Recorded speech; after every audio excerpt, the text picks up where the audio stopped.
Today we're going to learn how to multiply a one-digit number times a four-digit number using area model and partial product.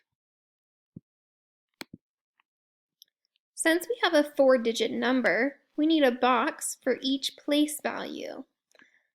And we are going to take our 4 and put it on the side, and then we're going to take the expanded form of our larger number. Our 3 is worth 3,000, 6 is worth 600, 2 is worth 20, and the 5 is worth 5. Then we know area is length times width. So we're going to multiply length, these numbers, times the width, this number. So I'll bring my numbers down.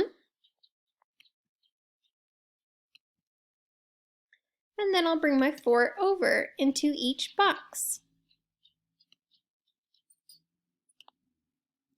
Then I know I'm going to multiply these numbers.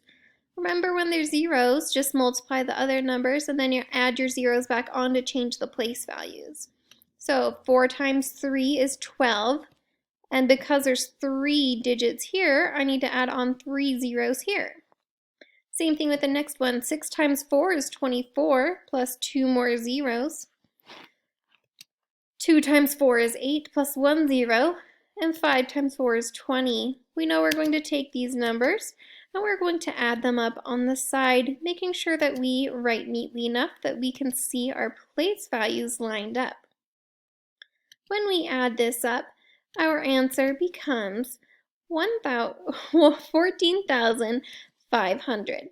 Now let's see that with partial product. So with partial product, we do something very similar, we just don't draw a box.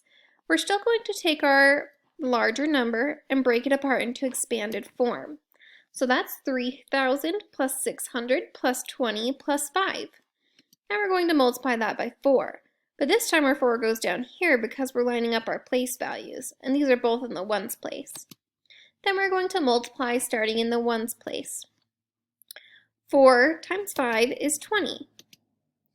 4 times 20 is 80, because that's 4 times 2 plus a 0. 4 times 600, so 4 times 6 is 24 plus 2 more zeros. And then our last one, 4 times 3,000, that gives you 12,000. Then we're going to add those together. And when we add those together, we get 14,500.